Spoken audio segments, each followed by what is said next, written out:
Hello and welcome to the Conquering Pod with myself, Jevon and Maddi Cadman. So today we had a really interesting conversation with Rebecca Burdus, who was part of the franchise and owner of one of the franchises of Turtle Tots and Turtle Tums. So Maddi, what conversations did we have with Rebecca? We spoke to Rebecca about what it's like to run a franchise, as well as being a business owner during COVID-19.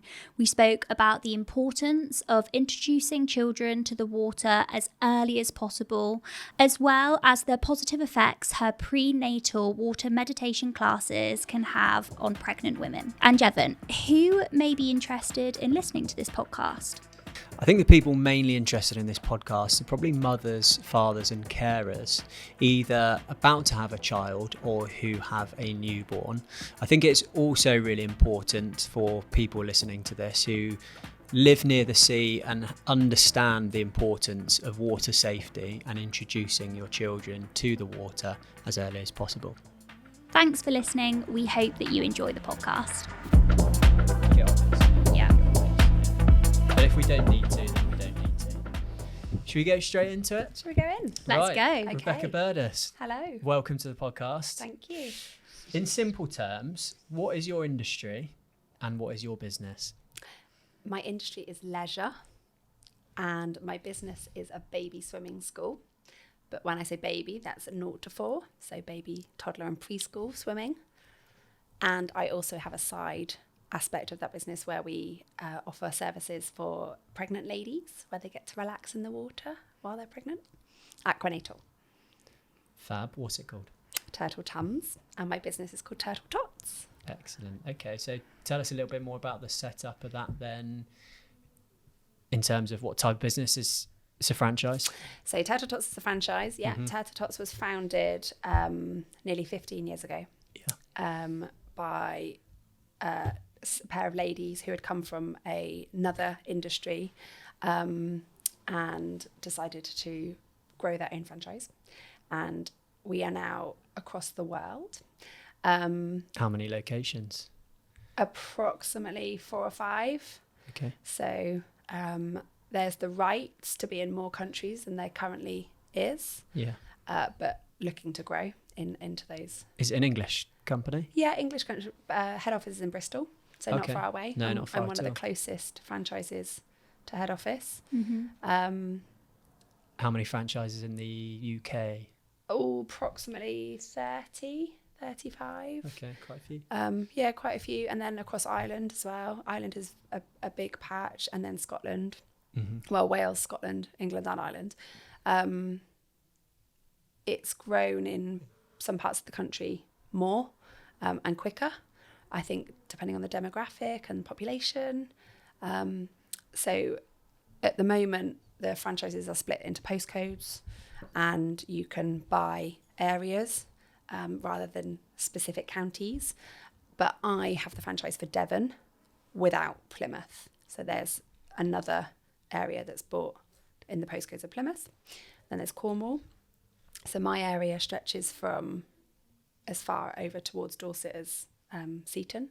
And then I go all the way up and around the coastline. And my furthest pool is actually in Cornwall, but I've got pools in Bude. So we kind of class that as North Devon and everyone in between. Fab. Okay, so just going back then, your industry is leisure. Leisure. How long have you had your business for? So I have owned my business Yeah. for 4 years. Okay. I have worked within my business for coming up to 10 years. Okay, long time then. Yeah. And leisure, how long have you been in sort of that industry or? Well, I've taught in leisure Yeah. for as long as I've been working in my adult life. So I started a dance journey. So I was teaching dance, which I would class as leisure, sport and leisure. So is this Yeah. right back to your first sort of position then, is Yeah. it? If we're First ever throwing job, back- was it? Wow. The first grown-up job. Yeah, so that, you know, I class dance as sport and leisure and I class the swimming as sport and leisure. So it's the same industry, just one is on the land and one is in the water. So 10 years in this current business. Yeah. Okay.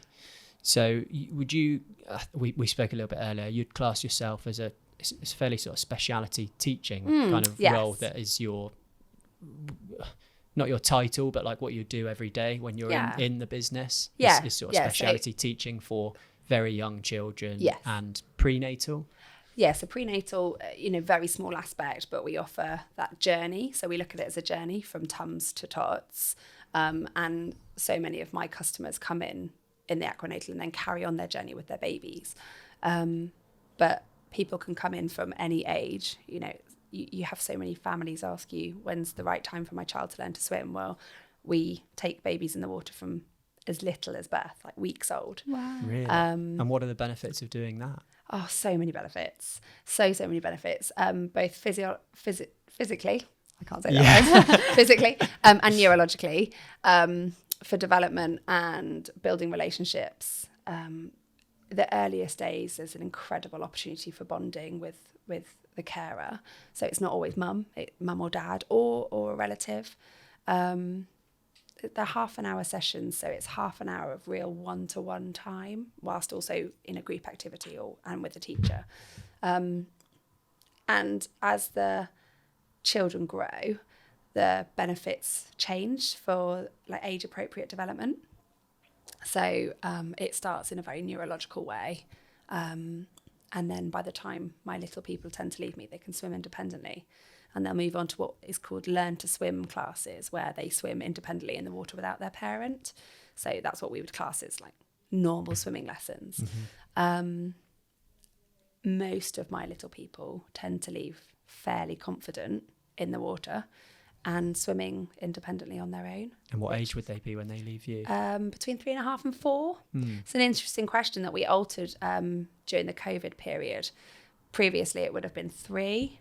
And then as a result of changing ratios and teaching ratios in COVID, it kind of pushed out a bit more to 4. So the next stage of classes became starting from 4. Yeah. So my business ran until ages sort of 3.5 pre-COVID. And then when we got back in the water to start teaching again, it became quite apparent that there was like a gap and there was nothing bridging that gap. So I pushed out my business and extended it to sort of say 0 to 4. Because I didn't want them to be able to leave me and then have nowhere to go to continue that skill being in the water. Yeah. Children had just had so much time out of the water anyway. 4's, sorry, I was going to say 4's pretty young still, isn't it? 4 is tiny, to be in the water. yeah. I'm just trying to think back to when I might have started swimming. I can't remember. I haven't got a Scooby-Doo, to be fair, but I don't think it was as early as 4. No, 4 is and you little. Start them even before that, couple of weeks old. Yeah. So they're actually that confident being in the water, so they could save themselves. Yeah, and that's one of the biggest things that we teach. So yes, we're teaching swimming, but actually ultimately we're teaching water safety, life-saving skills, water confidence. I actually recently had a teacher of mine identify through her own daughter's lessons, which is like the next stage at age 6, and she sat back and went, I watched her today and realised what a benefit my business Turtle Tots was in her journey onto swimming now independently. And she said if she hadn't had that start in the water, then her confidence would be nowhere near. Was she that much further than everyone else that started? She really was, And in a positive sense, without trying to sound big-headed, I suppose. I think the children leave us, and because of the skill that we've been able to offer and the journey being quite personalised and, really, really thoughtful around that individual, actually so many of our little people leave and are then further ahead than somebody getting in the water at 4 or 5, in fact, even older. So it's almost like they go on to the next stage of swimming and they have to go backwards before they go forwards because they're that good. Yeah.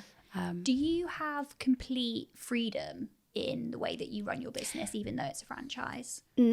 No. So obviously you sort of talk about specialist teaching. We have a syllabus. So with the franchise, what is very important to know, I think, is that I have the protection from a franchise. I am supported by head office and mentors and other businesses who are doing the same thing as I'm doing. Are those the benefits of being within a franchise then? Yeah, definitely. There can obviously be, there's a risk that you'd also see it as competition, but ultimately, even with your neighbours in your sort of next locations, you're offering the same thing, and should really be offering to the families that maybe can't enter that location and could come to mine. But you're supporting each other, and you're there for each other to have all the same problems, really, and answer questions of the same problems or experiences, and celebrate the achievements. What are the top 2 biggest advantages of working within a franchise then? I think that comes down to branding. I actually am quite passionate about our branding. I like colour and specific style. When it comes down to my own marketing, I like the branding for our business. And I think if you've got a national company that catches the eye well, it's going to take people's attention. It's great to have that big name, isn't it? That's for sure. Yeah, it really is. It really is good to have a big name. However, I'm not corporate. So I think a lot of franchises could be deemed as very corporate, and I don't want to be deemed like that. I want to be deemed as actually an individual running a business with the support of franchise branding. And do you feel like you have the flexibility? Yeah, absolutely. Yeah. In what ways? So I have the ability to hire my own staff. I have the support through a franchise of how their contracts might be written through external services. But ultimately, I am able to support them personally rather than via a contract nationally. I also think that from a franchise, you can gain external support that you might not be able to gain individually easier. In terms of HR support, legal support, insurances, which is such a huge part of it. Huge, because that is so time consuming, isn't it, within a business? Yeah. And it's time consuming, but it can really take your mind away from a lot of other more important things which you want to focus on. Yeah. So I can imagine a big advantage of having a franchise is that you've got a lot of that back office all sorted, all done and dusted. There's a big one, security. Yeah, exactly. It's huge for a franchise because you've got the backing of a much bigger company, but you can independently run your own business and work on the more important things. However, I pay for it. You pay for it. So what are the disadvantages of a franchise? So I say that royalties. So a franchise, you pay royalties. So how what does that that mean? work? Sorry, I don't know what royalties Okay, mean. Sorry. So royalties is I pay head office a percentage of the fees that I take. Right. So royalties, a percentage of royalties will really alter. But for example, you'd pay them 5% of your take from your is that done monthly? Or? Yeah, so they are. So I have to produce a report every month that show my figures and all of my finances, and from that pay royalties. And they charge you from that, so it's not a set fee. No. Which that would be tough, wouldn't it? Yeah, some franchises I think are set fees. This is a percentage, which obviously increases. It's never decreasing. No. But that's where I'm paying for the support should I need it. If you don't need it, then that's great. But if it's needed, then it's there. Do you call upon that support quite often? And what sort of calls do you make? No, I don't. I go back to that independent running my own business as much of myself as I can. It's going back to that kind of, I'm going to say, family. So, if you think of all of the franchises across the country being a family, we're a Turtle Tots family, you're not just maybe calling on head office for support, you're calling on the other businesses. And that's not something that I'm paying for. That's the support that we were talking about earlier being... It's a good network. Networking across the country of somebody doing exactly what you're doing. Yeah. Some of the people I call on most are, miles and miles away, but they're the people I connect with personally and think my business, we run on a similar page. Is there a lot of collaboration between the different franchises then? Is there a lot to be benefited from by having that close connection? Yeah, definitely. And we do things nationally together. And then centrally, there are things that you can dip in and out of to be involved in. So, for example, there's a central social media. The company, we launched TikTok. You launched TikTok. We launched TikTok. Did you not know? we launched We a should TikTok. be talking about that. I know, mega. We launched a TikTok account 18 months ago. Okay. But what happened was it was put out to who across the country might be interested in providing for that account. Oh, so you all put together your content onto the same account. Yeah, so we don't, not all. So people came forward and sort of asked who was interested. And that might not be owners, that might be part of the team as well. So some of the teachers across the country who...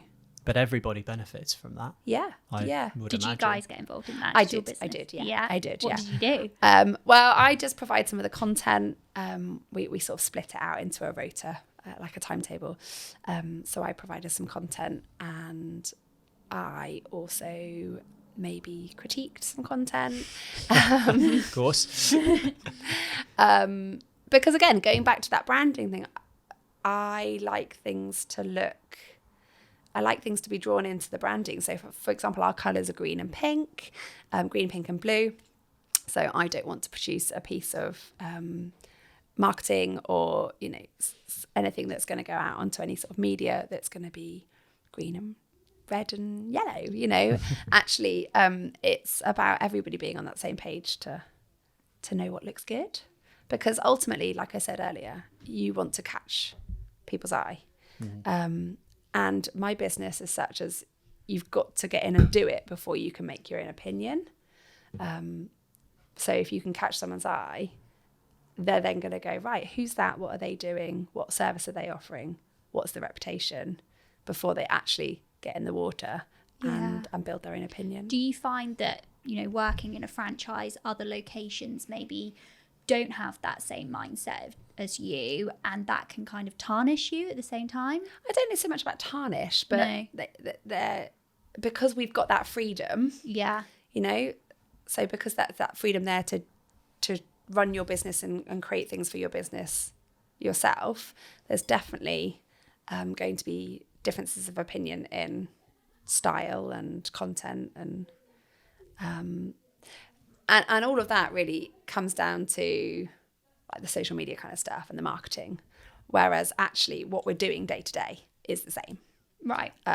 However, teaching styles are different as well.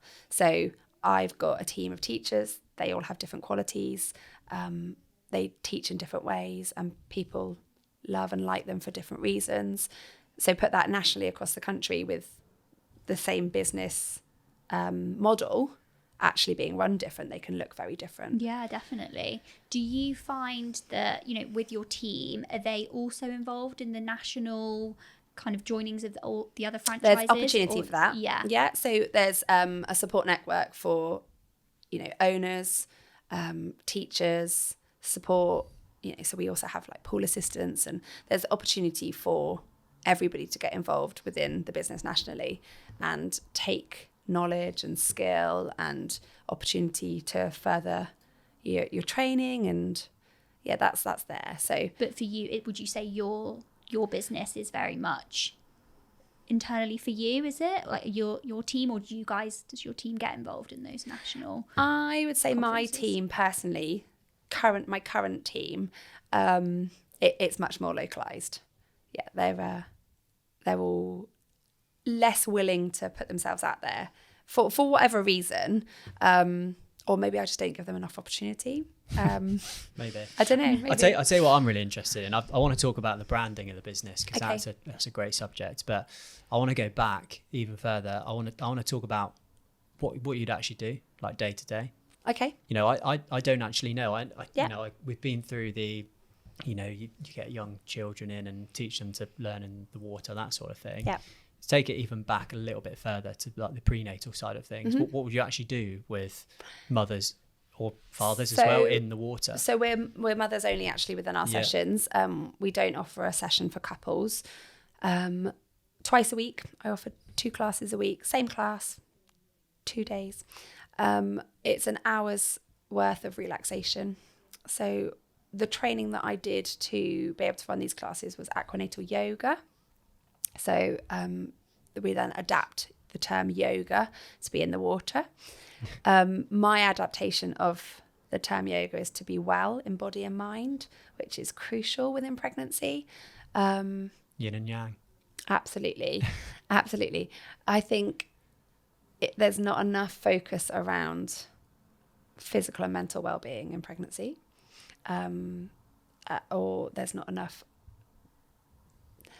personalized and specific activity out there that can help a pregnant woman really relax and just set everything away. But yoga is perfect for that, on the land or in the water. So ours is in the water, and it offers the ladies the chance to come in and do nothing more than feel relaxed and calm and forget any troubles of the day, of the week, and be able to relax. And it's a huge part of balance as well. Yeah. I think that's a massive important part of it, isn't it, really? Because it's the physical side, but I mean, I'm not a woman, I've not been through childbirth, but I can imagine it's fairly strenuous on the mind as well as the body. Absolutely. Am I imagining correctly there? You are spot on. There's also, again, 10 years worth of doing this. There's a syllabus, there's, activity.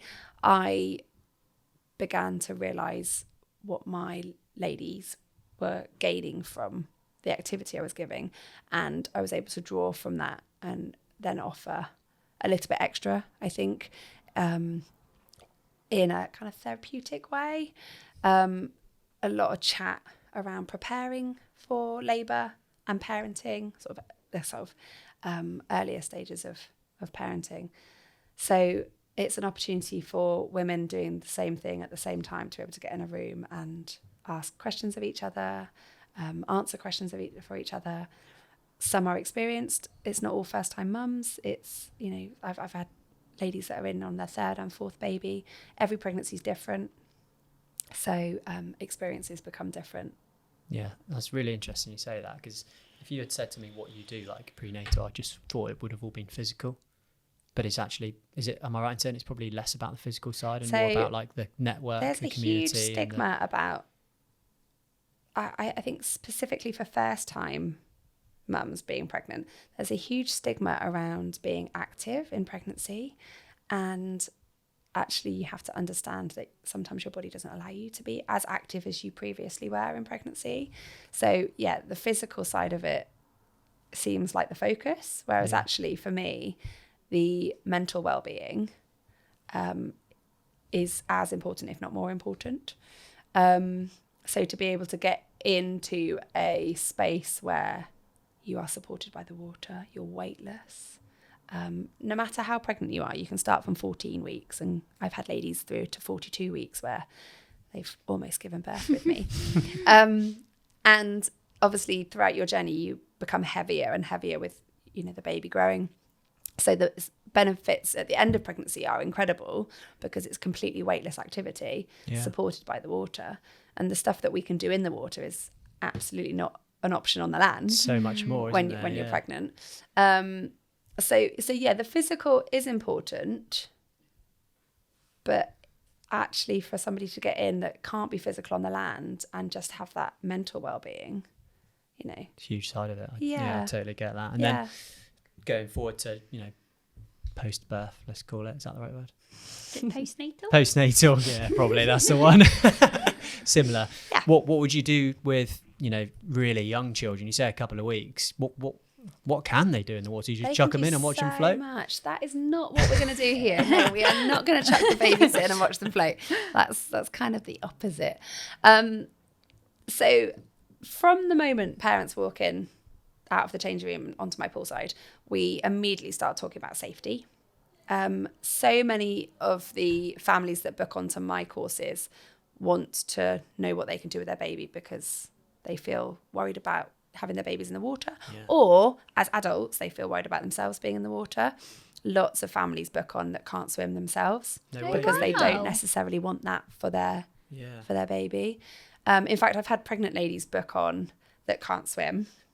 Best time to learn. One of my biggest achievements was having a lady swim It's a 25-metre pool that I do that session in, and we use noodles as support. Oh, nice. And she was on her noodles, and we got to the deep end in about her third or fourth session. I was right beside her, and that was a huge achievement because she was terrified of the water. But her granny told her she could do it, so she tried, and she did. Aww. And then so they're moving forward, you know, sometimes parents get in and they can't swim themselves. Obviously, we're only working in the shallow water, and that's really dependent on the pool itself. But, you know, say 90 centimetres to 110 in depth. So you get adults can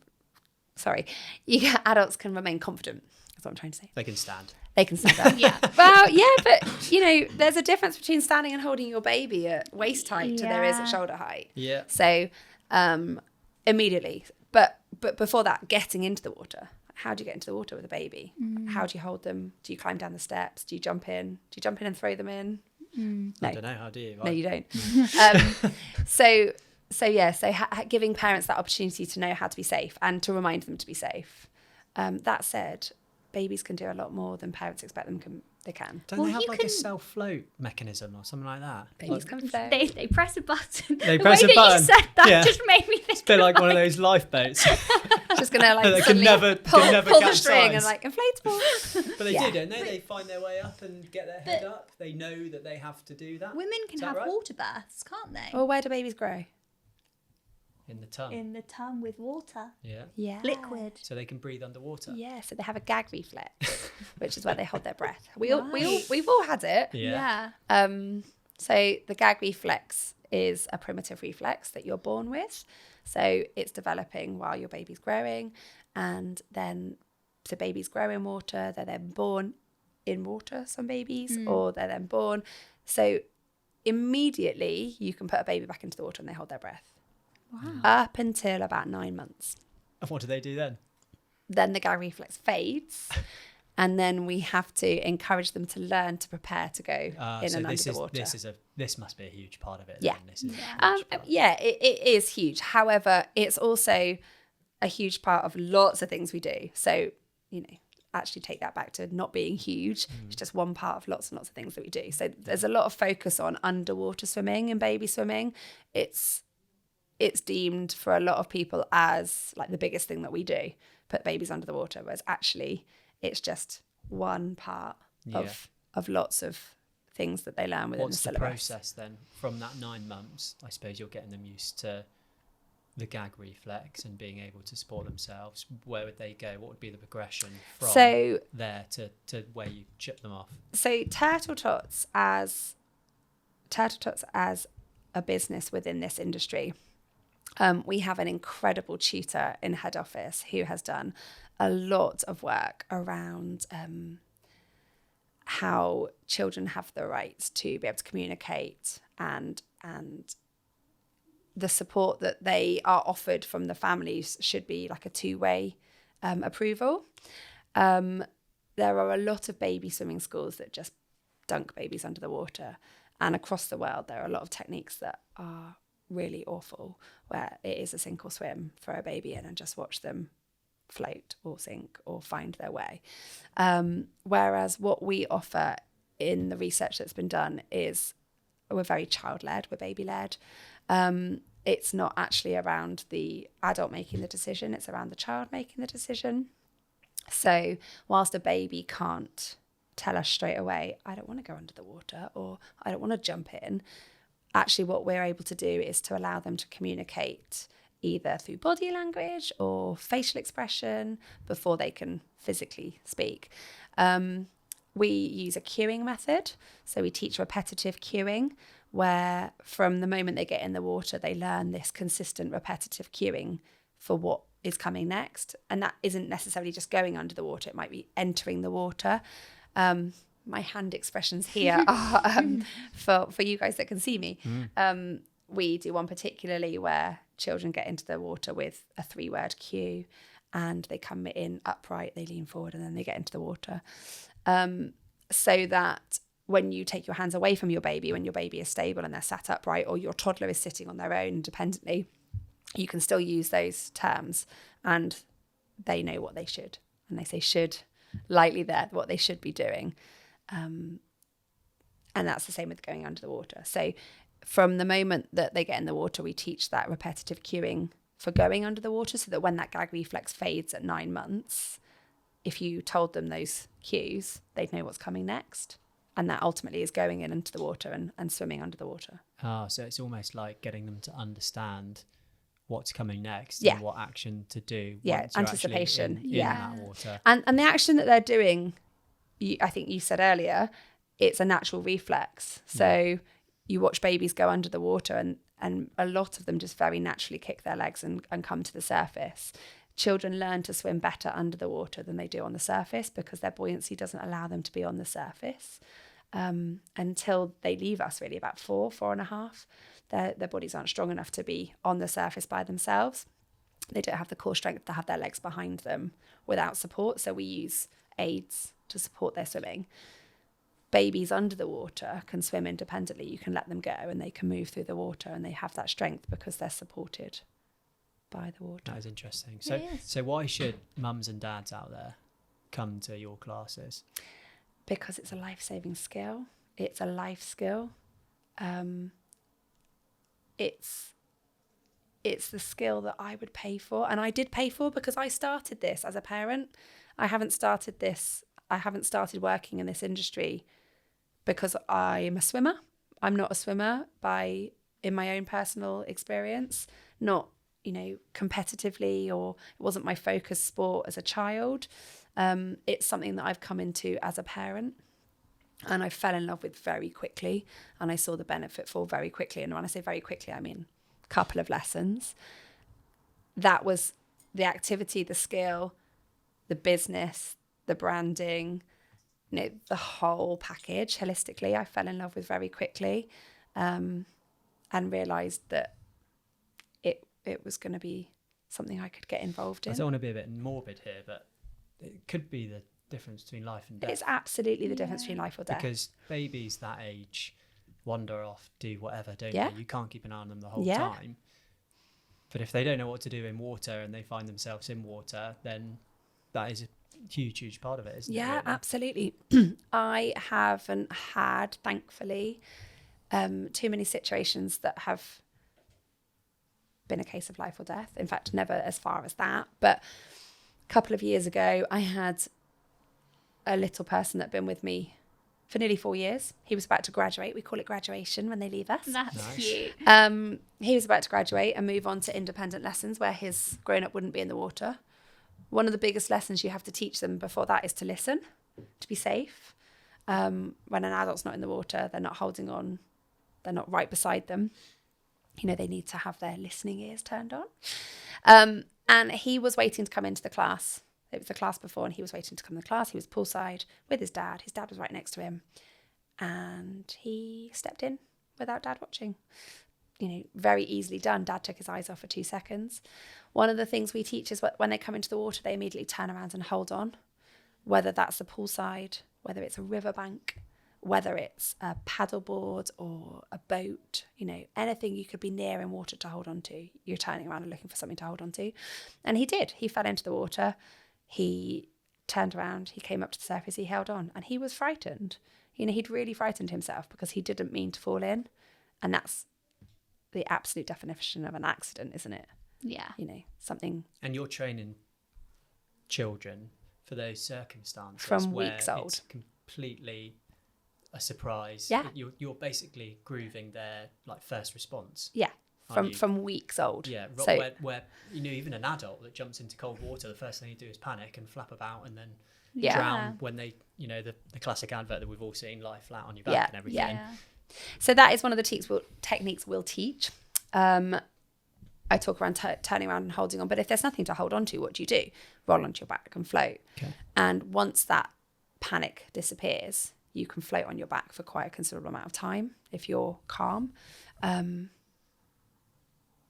With that comes breathing, and I take that back to the pregnancy classes. We do a lot around breathing. I'm really passionate about breathing and how positive that can be on the body. But for children, they don't necessarily know how to regulate their breathing. So, if a child falls into the water and rolls on their back, are they going to keep panicking? Probably for quite a long time, but they will eventually calm and could save their lives by lying on their back. What are the benefits of focusing on breathing when you're in the water or outside of the water? Oh my gosh, there are so many benefits of breathing. That's Staying a whole other alive. podcast. Is it? Can you give me your top 3? Oh my gosh, there is, so one of my terms would be that there is a marriage between breathing and positivity, breathing and relaxation. So if you can regulate your breathing, you can bring yourself out of a potentially, a really negative situation, high anxiety, panic, fear, stress. If you can step away and take some long, deep breaths, you can bring your body back to a state of calm. Maybe not relaxation, but calm. But I guess that does work hand in hand with your turtle tums classes. Absolutely. When they're about to go and give birth. Yeah, absolutely. We do a lot big. around breathing. Yeah. And I am really proud to say that, and actually very recently, I've had so much feedback at how the ladies that have then gone on to have their babies have used our breathing techniques, and I think thought of me in labour, which amazing. is like that is where I feel success. Yeah. When you get that feedback. Yeah. So is that a unique selling point to your business? No. What, the breathing? The breathing or turtle tums in general, just is that a lot of the turtle tots franchises do that, or is that so turtle Jevon? tums is really small. Yeah. Turtle tums could also be, so it's an extra arm to the Turtle Tots franchise. Yeah. But it's additional training, Right. and not everyone chooses to do that. No. In fact, there aren't that many turtle tums sessions across the country, and I don't know why, but that comes back to being a franchise, I suppose, and having your own opportunities to develop. And then choosing not to. I guess for some people it really isn't their focus. A lot of our franchisees has swimming as their background, so their focus is purely on the swimming and what then that becomes in. And some of them even teach like the next stages of swimming and squad swimming and academy swimming, like competitively. Swimming, I said to you guys, swimming's not my background. It's everything else that goes around that, and it's kind of a coincidence that it's swimming that I've ended up teaching. However, I'm really passionate about the water. We live in Devon, don't we? And Jevon, you were saying about the benefit of coming to our classes. Well, we live in Devon. We are around water everywhere, and particularly in Exeter, the quay, beaches within not very far away. Children growing up in Devon need to have. It's so much more important down here, isn't it, where there is water? Because it really you take the is. kids to the beach, don't you? You're always down at the beach. They need to be able to Absolutely do that.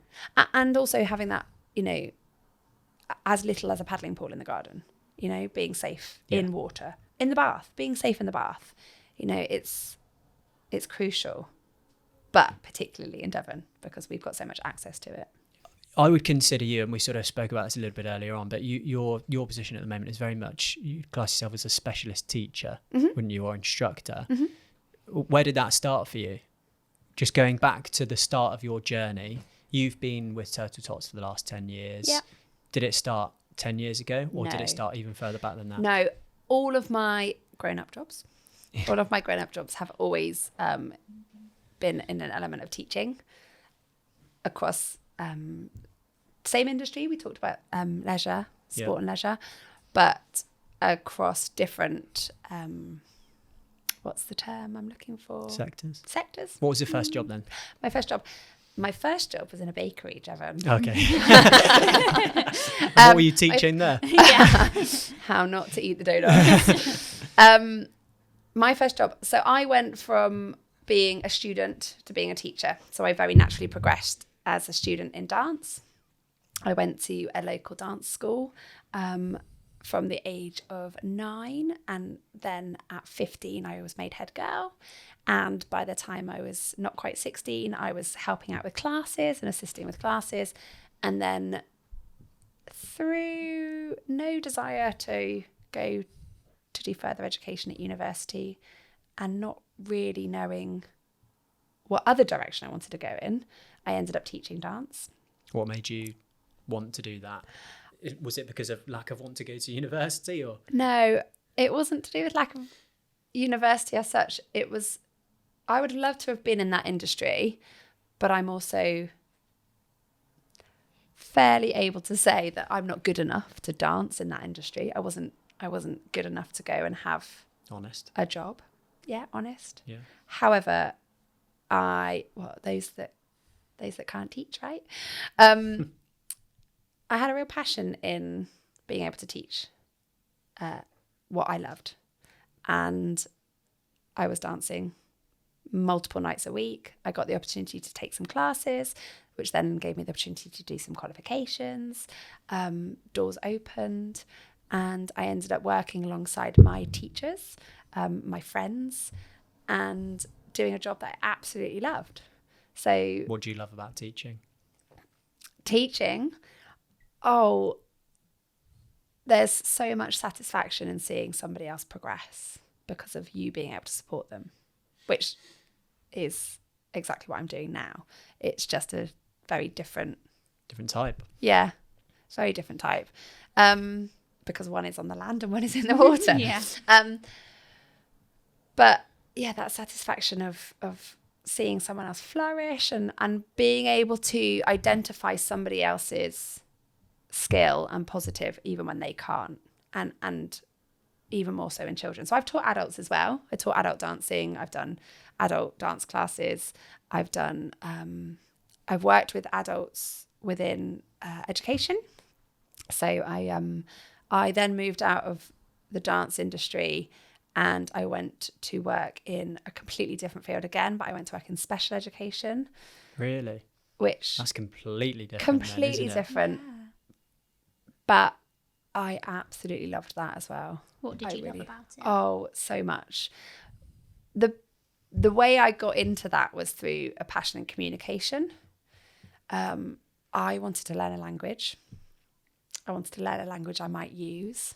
And I didn't feel like I was going to use a foreign language as much as I could in the role I was in. I was, quite settled, teaching dance in Devon. Probably wasn't going to use French or Spanish, let alone... Give us some of this language then. Which language do you want to hear? Bonjour. So I'm quite chatty, aren't I? I'm quite a chatty person, quite an open person. And when I chat, I use my hands. And so I suddenly found this desire to want to learn sign language. Oh, wow. So did you do this before you worked? So I did this before I went into special education. Not great for a podcast. Not great for a podcast, language. but I can tell you about it. Yeah. So I learned how to sign. I did British Sign Language. And is that hard? Yeah. Is it a tough language to pick up? Yeah. And it's also regional. So there's accents. Wow. Oh my goodness. I never thought of that. Yeah. That's crazy. I didn't know that either. Yeah. So, and obviously British Sign Language is different to American Sign Language. In what sense? So American Sign Language, you only use one hand. Wow. Oh. I think. I'm pretty sure. BSLU you would use two. How long did it take for you to pick up sign language? I think each course took between 6 and 9 months. So level 1, level 2. Level 2 was hard. And are you fluent? Is not that now. The word? No, not now. Okay. But what I then went on to do was to learn another type of language using your hands called Makaton, which is used widely across additional needs. So I worked in a special education school, and I also worked for a service where we offered enabling and respite to young people in Exeter and Devon, or Exeter and East Devon. And a lot of the young people I were working with needed different forms of communication, so not just sign language. What's different, from sign language to Makaton? Is that right? So Makaton is a form of sign language. It's a simplified form. Okay. So whereas in sign language you would talk in sentences, you take away the words that aren't relevant. So like that you wouldn't say there is a cat up the tree. You would say cat up tree. Okay. In Makaton it's even simpler again. So it's aimed at children. and you use, single terms really. So have those skills that you've learnt during your time at a special needs school transferred across to what you're doing now? Yeah. How so? Absolutely. You learn how to work with the needs of the individual, really focused individual. I think that what I offer within my business is a really personalised service to the individual family, as well as in a group setting. And when you've worked with a young person with multiple additional needs, you have to be really transferable in your skill to then turn around and work with the young person next to them. And actually, that's a skill that you can transfer through anyone, isn't it? That doesn't have to be somebody with an additional need. That is working with any people. If you can transfer the skill of the need of one person to the person next to them. What is the skill? What is the skill? How would you, do you obviously treat somebody differently looking after special needs people opposed to normal children? Why? Dancing? Why do you treat them differently? I don't know. That's what I was asking. Exactly. So what is the skill? Well, what's the difference? It's not about it being different, and that's the key word there, isn't it? Okay. Difference. We're all different, whether you've got a diagnosis of disability or not, or whether you've got an additional need or not. And actually, there are so many people that have that difference but aren't diagnosed, are they? So, the amount of people that go across, excuse me, that's my alarm on my watch that I don't remember how I have. The amount of people that don't have a diagnosis and live their day-to-day lives needing to have extra support and don't, because they don't have a diagnosis on paper or say it out loud. So why is it different? Well, it's not different. It's about caring for people, and it's about being able to offer somebody support and pulling out their need. And that can be in any level of teaching. So I would do that teaching dance in a group of 10 students in a room. I would do that with working in a very small group setting in an additional needs setting where you've got 1 or 2 children with profound needs, physically and mentally, and then transfer that now into my classes are group classes with an adult carer and a baby or child in the water. So my class sizes depend on the size of the pool. But say I've got 6 pairs in a pool, the need of each pair is going to be very different. In my current industry, I'm working with babies who have a great need and can't always tell you about it. So there might be a lot of shouting and a lot of noise. So it's all about understanding what the specific need for that individual is. Yeah, whilst also trying to teach a structured... a structure. Yeah. I would say a plan. Yeah, I'm not answering the question for you, but I would say, know you very well as a person. I think you're very good at giving people all of your time, and I suppose in the industry that you're in, you may have learned along the way the skills that are needed to be able to really, make that person feel unique and special in their time, like in the pool, giving the baby or the mum or the carer their time, that they're paying you for. Yeah. Feel like those might be the skills that you may have taken through. And Maddi, what you've pulled out there is what I feel really passionately about in owning a franchise. Actually, yes, I own a franchise. I own a franchise that has a set branding and guidelines and structure and syllabus. But I'm a single individual with a small team who wants to give a personal service and pay, people are paying for my service and they're paying a decent amount of money. But that's what's so important for me, is that personalized service, so that, the people that are choosing to swim with me and come along to my sessions actually feel valued. They feel known. They feel safe. It's not just about going to and I don't just mean in my industry, I mean any kind of corporate, big industry, big branding, business where you're just a name on a piece of paper. Yeah. I absolutely don't want my families to feel that. No. And I think if you're a mum and you're going with your child, you want it to be a really personable service, because you don't want it to be a big corporate business where it's completely faceless. Yeah. Especially if it's about the mental side and the physical side and the safety. We need the personal side of things, wouldn't you? That always trump the corporate side. Absolutely. And that's why I chose to go to Turtle Tots. So Turtle Tots in Exeter existed before I owned it, which I now do. And I chose to go along to that because I sent an email inquiry with a small baby as a first-time mum, and the response I got was so personable. So Claire, who founded Exeter and Devon, the reply that came back to me was so warm, and so she reached back out to me. I'd reached out about what she was offering, and what came back was, oh yeah, okay, I'm going to go along to this. And in a very vulnerable time when you've just had a baby, you don't just want to have a copy and paste reply that's going to go, yes, we offer this. It's going to be this much. It's on this day and time. Yeah. Yeah. So you, just going back to, you actually worked for Turtle Tots, didn't you, as an employee for that long period of time? What made you want to go from an employee to an owner of the franchise? Oh, so I told you I absolutely fell in love with what the whole package was, the whole model, the whole business model, or the offering.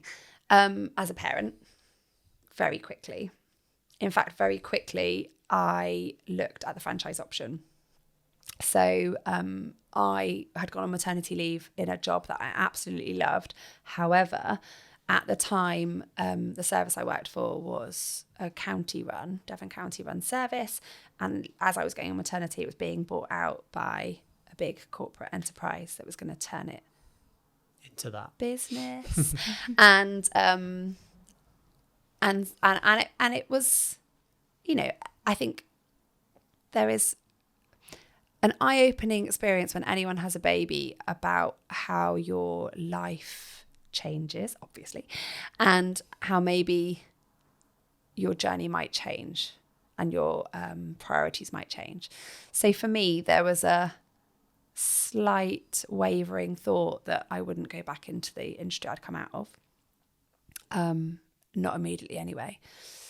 I'd always loved teaching. I could do this. I love this. I love what she's doing in the water. I love what the branding looks like. I've said that so many times, haven't I? So I very, very quickly looked at franchise opportunities and realised that Claire had the area that would be on my doorstep.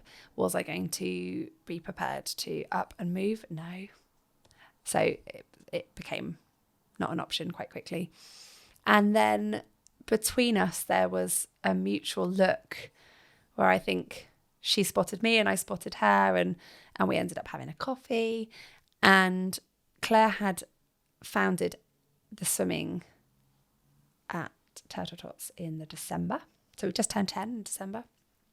And I did my training in May. We had coffee at the end of March. I started the lessons at the beginning of March. So by the end of March, we'd had a coffee.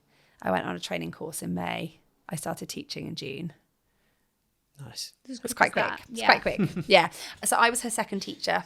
I was her first teacher, but I was the second part of her team. And it just grew from there. And I ended up very quickly taking on a role which helped the business grow. So I was the first model across the country as a business manager amongst Turtle Tots.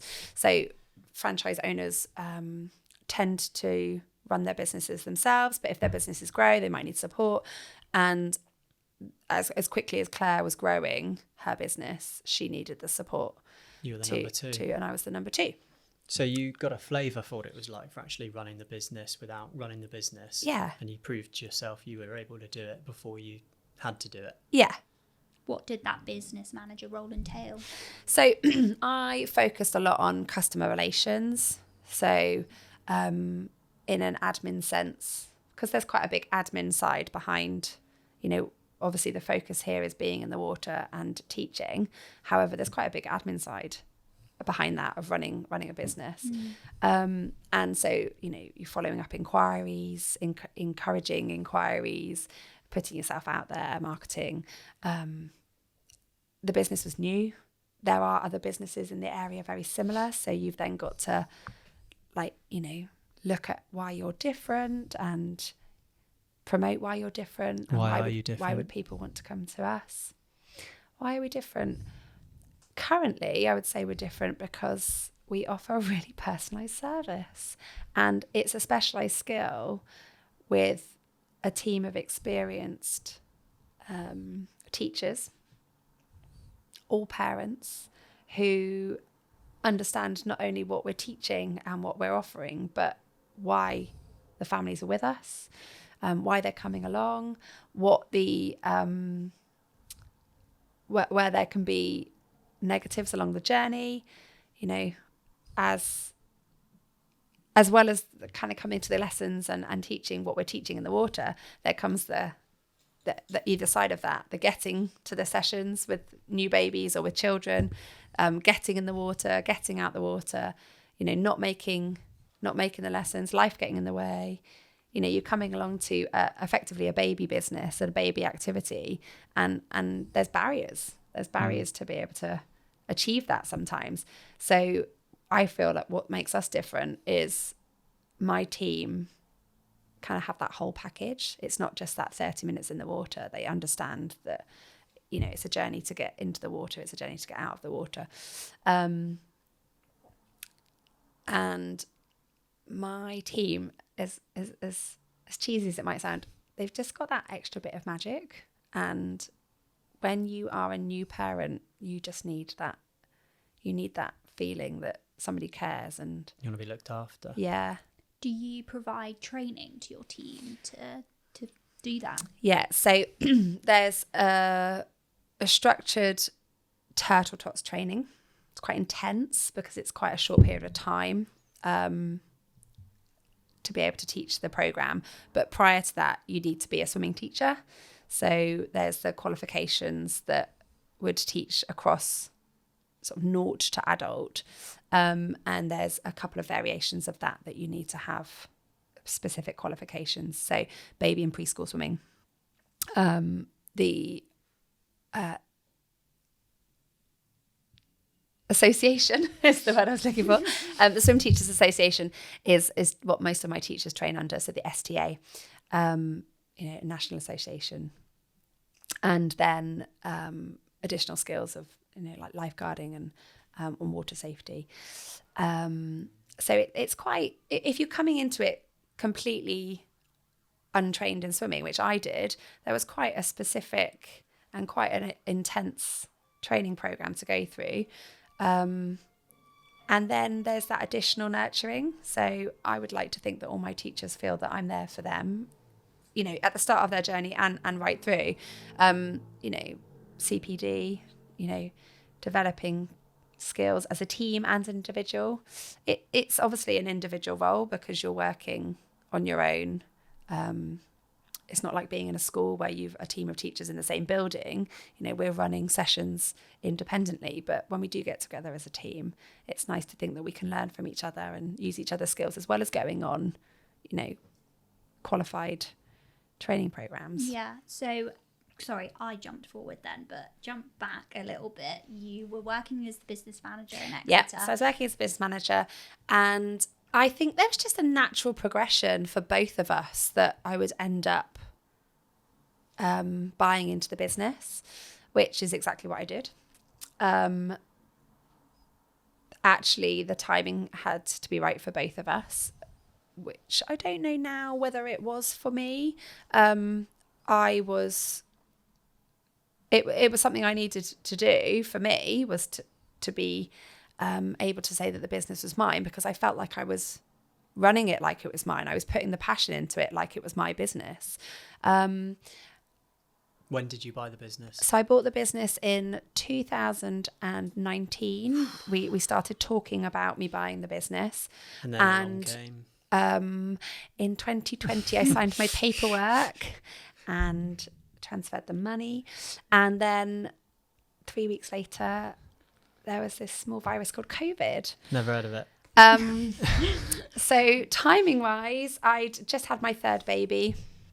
Claire and I had discussions about becoming a partnership in late 2019. I was very pregnant with my third child, and it just felt like it was the right time. However, it was also a huge time in our lives personally where I was going to introduce another child into the world. And but I thought I can do that. You know, I've been doing this with 2 children. I can do this. It just felt like the natural step in the right time. Then COVID came Nobody along. knew what was about to happen. What were the challenges with COVID then? What were the challenges with COVID? Well, there was something called lockdown. And what lockdown meant was that businesses shut. How did you adapt? Did you not adapt, or did you just shut? I didn't adapt. We had to shut. The government made us. And unlike some children's businesses, I wasn't able to go online. And none of us were across the country. None of the franchisees were able to go online, not teaching what we were doing. We weren't able to continue running a business, taking money, and offering that online. It was 0, no pennies for the whole of lockdown. Yeah. How long were you flatlined for? Well, the moment that we went to lockdown, what was that date? Shall we say it was the 18th of March? Something like that, wasn't it? It was actually about 3 March months. The 23rd. And the Oh, reason I know was that it? Specific date, gosh. So that's 4 years ago tomorrow then. So 3 months, complete flatline, is that right? We got back in the water in mid-September. Yeah. So a bit longer, but with huge restrictions, changes. Yeah, that's what I was going to come lot to. of What work. was different before and after COVID? Yeah, so before COVID, we taught in the water. So lots of swimming lessons for older children. The teacher's out of the water. It's choice, but generally teachers are out of the water poolside, and you might have a pool assistant in the water. We are very much in the water, working with the families hands-on. And we weren't allowed to do that. So we had to get out of the water and be poolside. Do you have to wear a mask? We had to wear masks. We had to have PPE.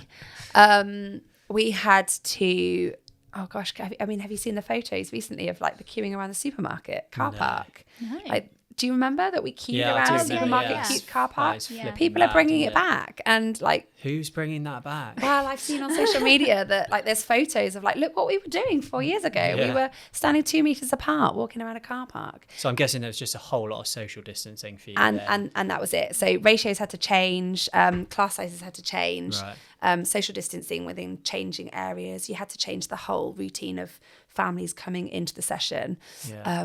You know, you go from bringing your baby in their car seat and getting them ready as they are to coming as ready as possible. Like come in your swimming costume with your dry robe over the top and your Crocs on, so that you can go home with your swimming costume on and your dry robe over the top and your Crocs on, like get in the water dry and get out the water and go home wet. For a business that's built around like a personable service and Yeah. a fun service Yeah. and almost an experience for child and mother, that's not great, is it? I'm going to stop you there, Jevon, because a couple of times I've heard you term child and mother, and we have so many dads. Okay, sorry. Sorry. I just want to put that out there. We are parent and child classes, and do you know what? We have so many dads. Pre-COVID, we had a lot of weekend dads, and now I have a lot of 7-day-a-week dads, because life has changed, hasn't it? And there's a lot more flexible working.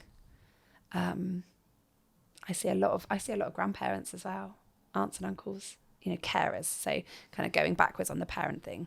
But yes, that is exactly what it was. It was a change of being nurturing and caring. Like I couldn't go near the babies.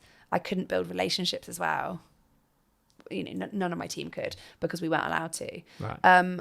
My son is 4, and I now have sort of jokes amongst my sessions where I put my babies in a circle and they're using their hands and eye coordination and reaching out for what's in front of them, which is generally like a water toy.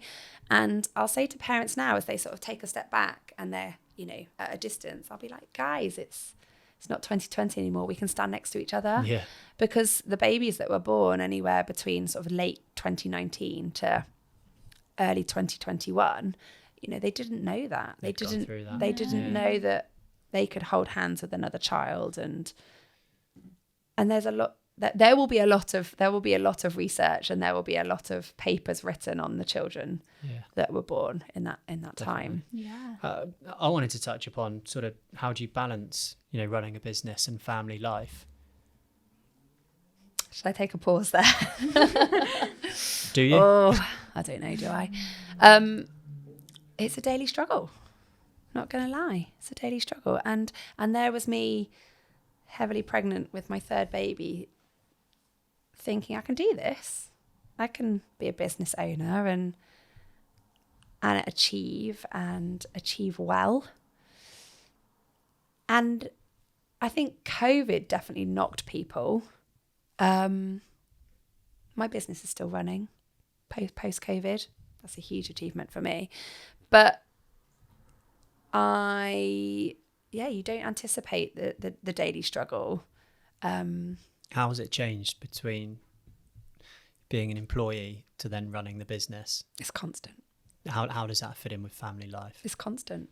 So I ran the business like it was mine, but at the end of the day, it wasn't. It's a different kind of pressure. And yeah, I guess so. I mean, I had a responsibility within my role that kind of I was answerable to. Within my business role, you know, I was the one who would arrange cover if a teacher called in sick or if a pool closed, like what we're going to do, how we going to amend this. But at the end of the day, through the sleepless nights, it wasn't actually my business. I treated it like that, but it wasn't. I wanted it to be.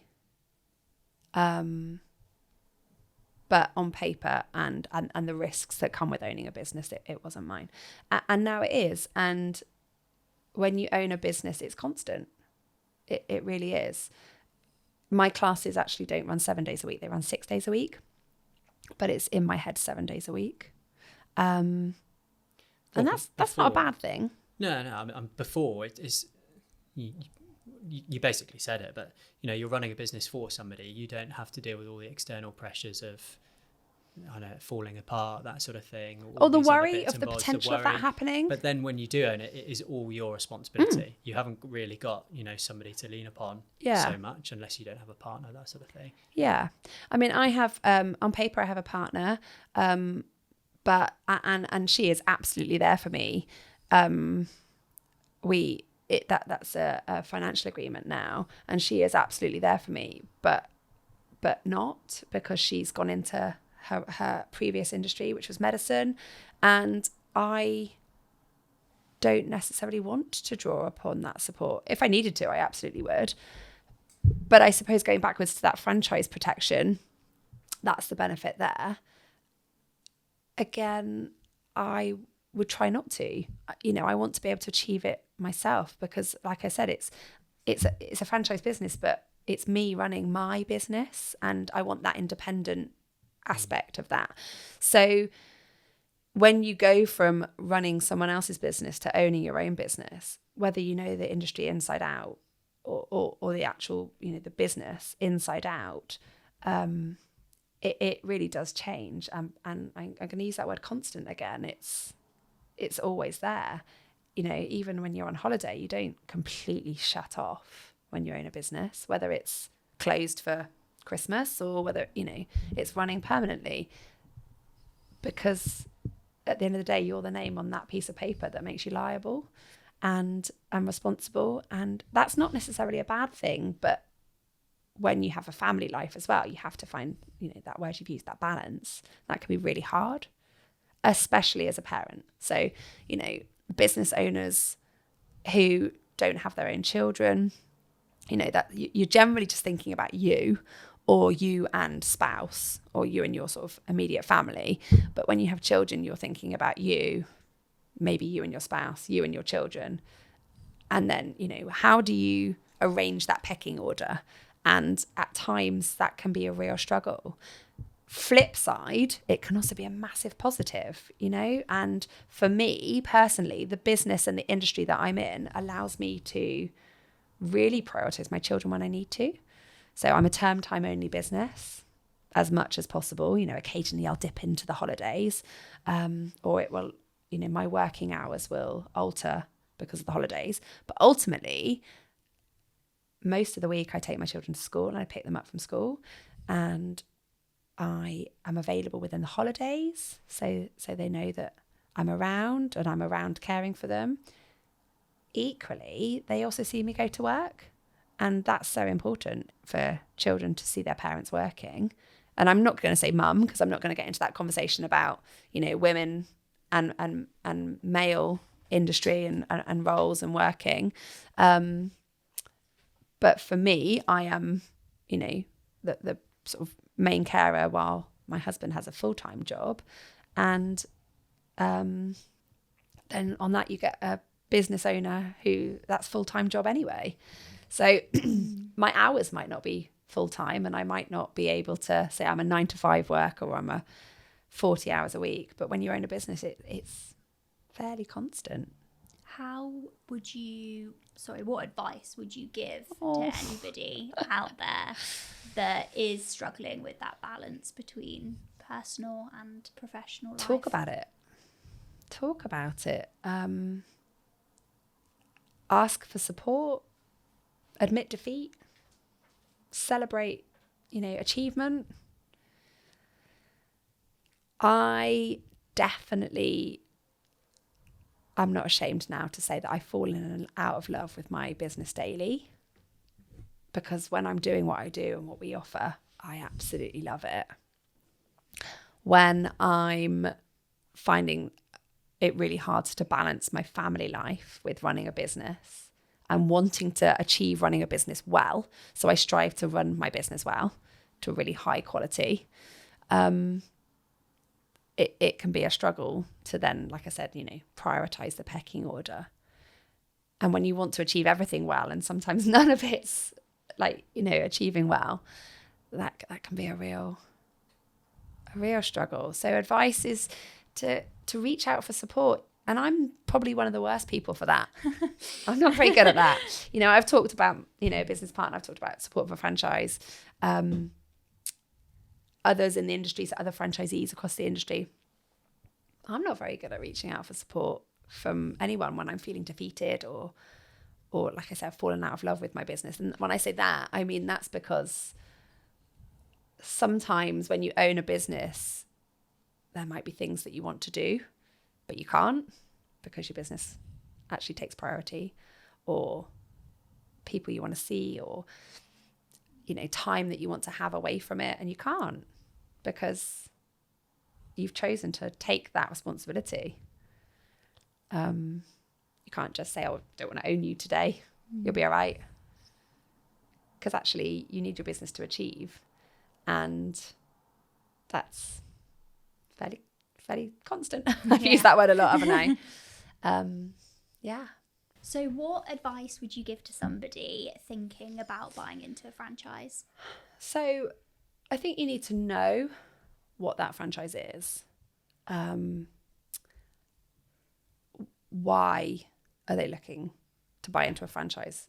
You know, is it the field? Is it the industry? I very quickly knew I was very passionate about what our model was. And that wasn't necessarily just that it was a baby swimming or baby and children's swimming service. It was like the complete package and the core values around the business. And that's that wider kind of experience. And I did my research into other franchises of other franchises within the industry. And there wasn't one that I felt was right for me. So I think if you know, like let's say Tesco's is a franchise, you know, Tesco's Metro. If you want to buy into a supermarket franchise, you're going to look at the one that is right for you. That model that's right for you. But I think you also need to be confident in knowing that should that franchise fall, should that support of a franchise not be there, could you run that business without that support? So I keep saying, don't I, that I have that franchise support, but I want to feel like I'm an independent business as well, without that corporate feeling, which I don't think as nationally as a franchise we are. I feel like it's that personable, each individual business is personal. So without that franchise support, could you run that business without that support? Are you passionate about that industry? Why are you doing it? Why are you buying a franchise rather than setting up your own business? Well, we've talked about the pros and cons of that. So I suppose it's just making sure that it aligns with you and your values in every sense. Yeah. Yeah. Okay. So I think you touched on earlier that getting through COVID was a real success for you, but would you say you're successful personally and professionally? Oh, I doubt myself hugely. Getting through COVID and running a business, I have to be reminded of that.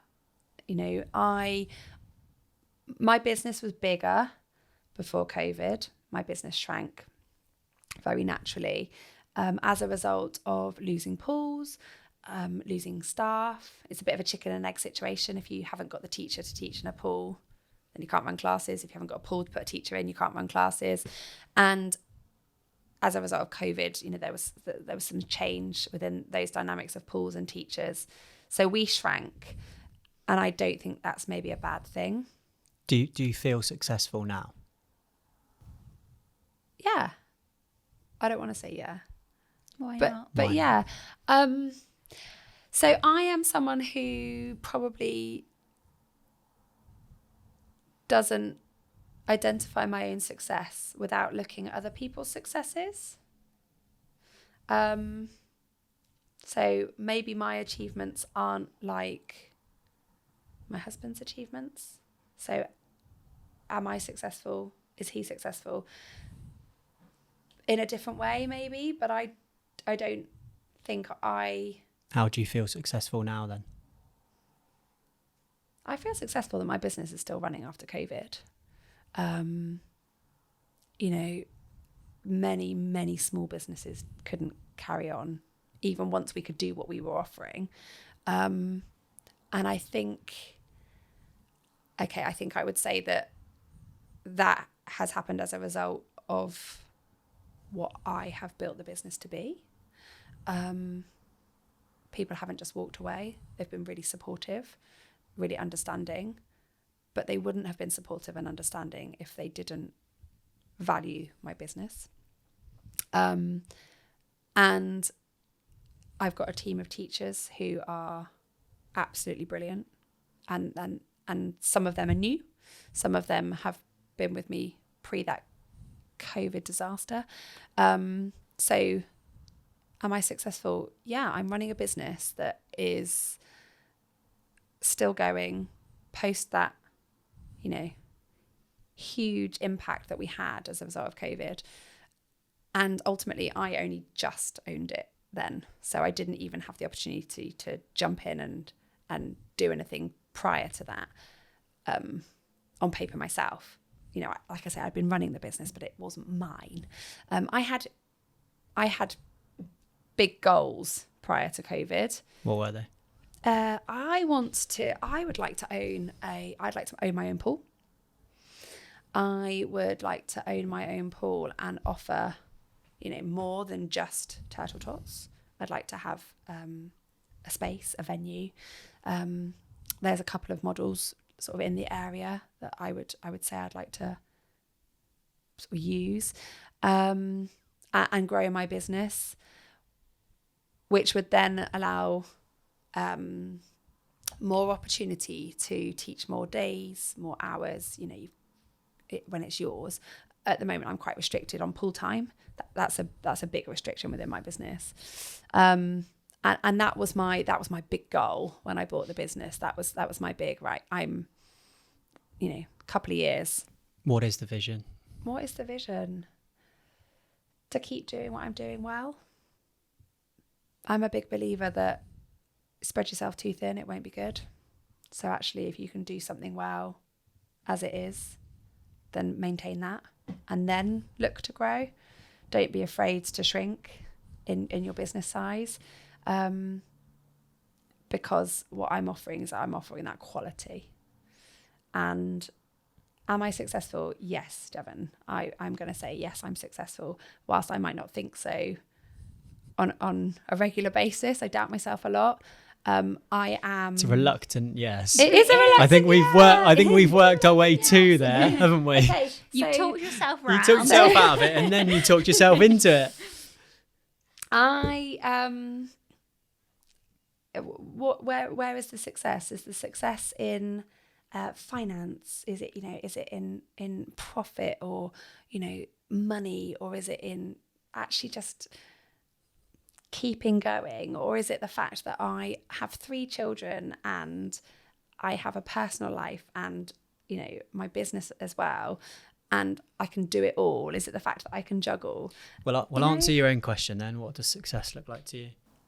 Do you know what? I own a business that I absolutely love, and I've said to you, and it's out there now, isn't it, that I fall in and out of love with it, but I absolutely love it, and I own that, and I did that with the support. I've got support from my partner and our family, but I own that. So at the end of the day, I work for me, and I love that. But I'm also a mum, and we haven't probably touched on that very much, but I have 3 children. There are barriers there, and we get by and we keep it going. And do you know why? Because I'm transparent and I'm human. So within my industry, it's okay to turn around and say, for example, guys, I'm not going to be here within your classes for the next couple of weeks because my children are involved in this activity and I'm going to support them, because the consumer, oh God, that's not the word I want to use. The customer on the other side of that goes, yeah, I get it, because I'm a mum or a dad too. And I think my biggest success is that I get repeat custom from families because it's a journey, and I'm offering a journey, and they believe in me and I believe in them. So I've got families that have come back to us with multiple babies, so they've come on the pregnancy journey and then they've had their babies and then they've had siblings and they've come back to me. And I think that obviously is a lot to be said about what we're offering, and yeah. So that's your definition of success? For me personally, yeah. And still being here, 10 years later, I'm in the same industry 10 years. Is it forever? I don't know. But for right now, the ride's been up and down, and I want to see where it's going to go next. Well, what stage are you at with your journey? Well, I feel like I had a little bit of a hiatus in the middle. Like I said to you earlier, I had goals just before COVID. Do you still feel like you're at the start of your journey? No, not right at the start. Because I feel like I've had enough experience to be able to offer the bumps in the road, and I've learned from those. And I think one of the things there was growing the business. I have learned that I don't need to rush to grow quickly. It can take time, because if something gets in the way, then there might be a slight pause on your goals. And it's okay to admit that maybe that's not going to happen straight away. I feel like we're going to go on to some shorter, quick fire questions now, Rebecca. Exciting. And the first question is, what content or material do you consume in your industry, and why? What do you consume to inspire you, to influence you, to make, your business and yourself do better? So I think the industry I'm in, it's growing quite rapidly across social media and across sort of media platforms. And there's a lot of entrepreneurs out there that are using those platforms to become seen and heard. There's a lot of competition within that. So there's a lot of mum bloggers, there's a lot of parent bloggers.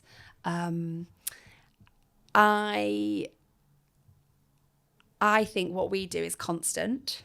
It's evolving, but it stays quite consistent. So the sort of model of what we do is consistent. But I think it's really good to have kind of an up-to-date knowledge on what my customers are sort of about. So I keep, and locally and nationally, I keep an eye on some of the influencers, like completely away from the industry being leisure and sport and leisure, but that parenting journey.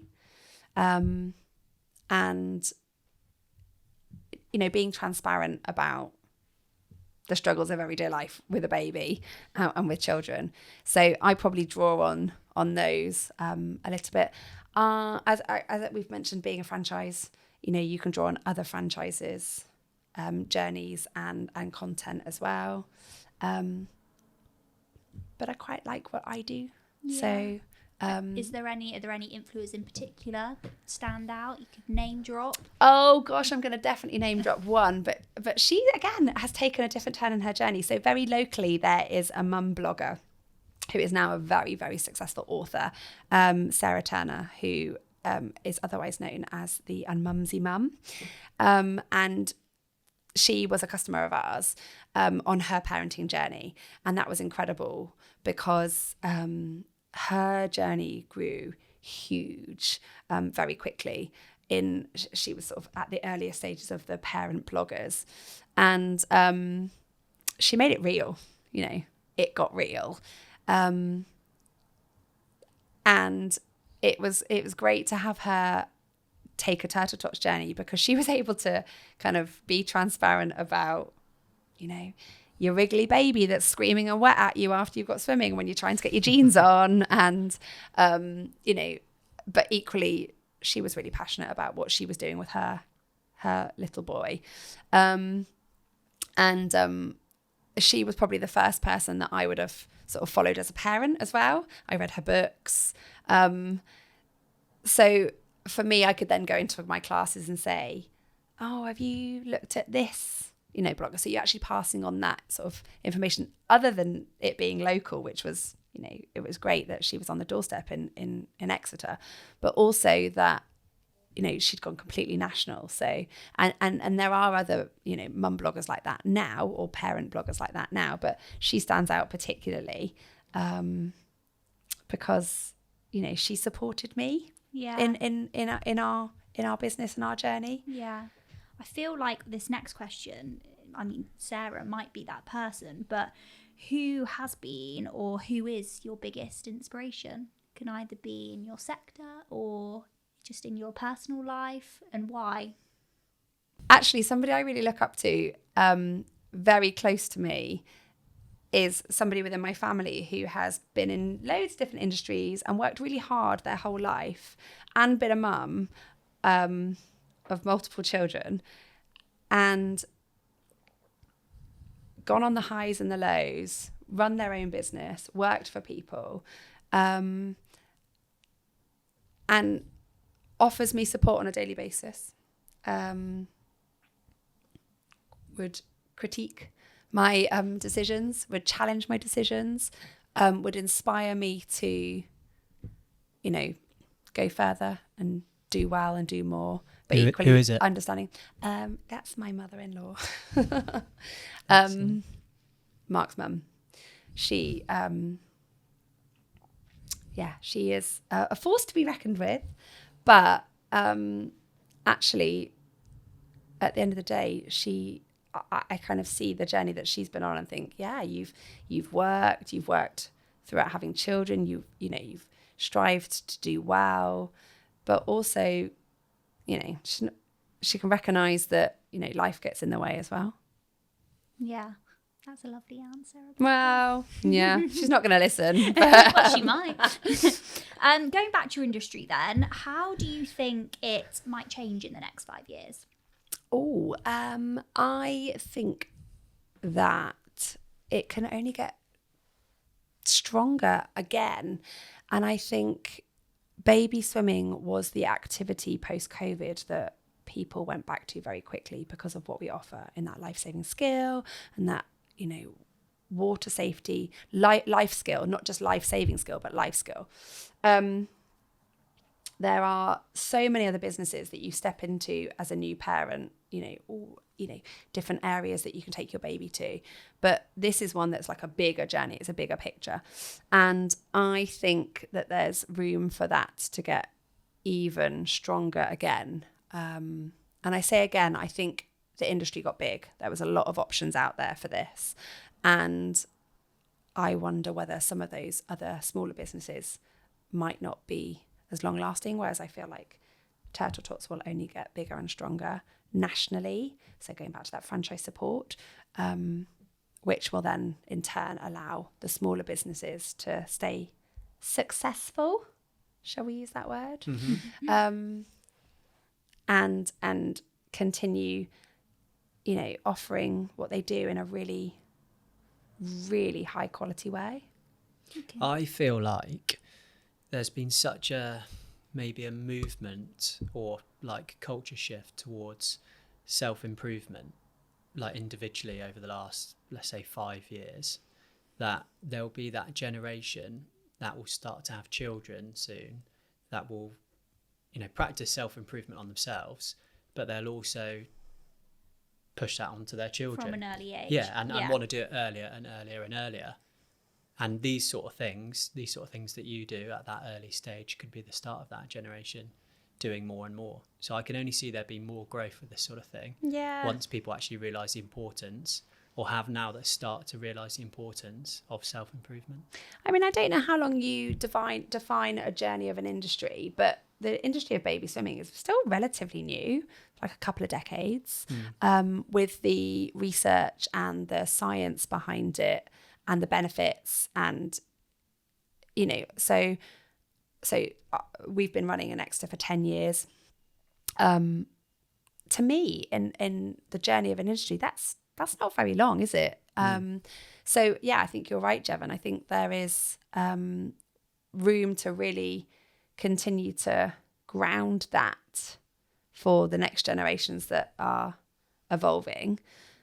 Also, for me, it's an ever turning cycle of people. And I'm not just talking new parents. So at whatever age you decide to go on to have children, late teens, 20s, right through, actually then doing it again, because I get grandparents come in with their grandchildren. So that's a new journey. And that's, an ever flowing cycle of people. It's not like it's something that starts and then stops, because people are having babies every day. And like you say, that sort of generation who are looking to be self-aware of those values really early, and that sort of growth. They'll start it earlier and earlier and earlier. And I feel like, I'm a part of that generation that's, started doing all that self-improvement diet, like looking really into that. That's really big at the moment. I think I would do it. If I had a child, I would start those improvements so early on, or as early as possible, because that's where you get the most benefit, isn't it? Yeah, absolutely. You are also very naturally passionate about the water, right? Yeah. Something that means a lot to you. So why would you not do that immediately? Why would you not pass on that knowledge? Because when you become a parent, that's all you're doing. You are immediately passing on the knowledge. And if you think if you think of people that can't swim, or if you can't swim, you immediately disqualify yourself from so many things. Yeah. So I'm not overly passionate about the water, but I would just see it as a life skill of not dying. Like, they won't drown if they can do that. That's where my mindset would go into it. That it would be more fear rather than wanting to pass on the skills of actually learning, you know, having fun in the water. It would just be pure survival mode. Yeah. And probably the most important question of the pod. Okay. What's the best coffee you've ever had? Oh, guys. Are we talking venue or are we talking brand of coffee? Both, please. Okay, so I absolutely love the brand of coffee Sundays. It is a French company brewed in Italy. I think I could have got that the wrong way around. You can find it locally by the beach at Hang Time in Exmouth.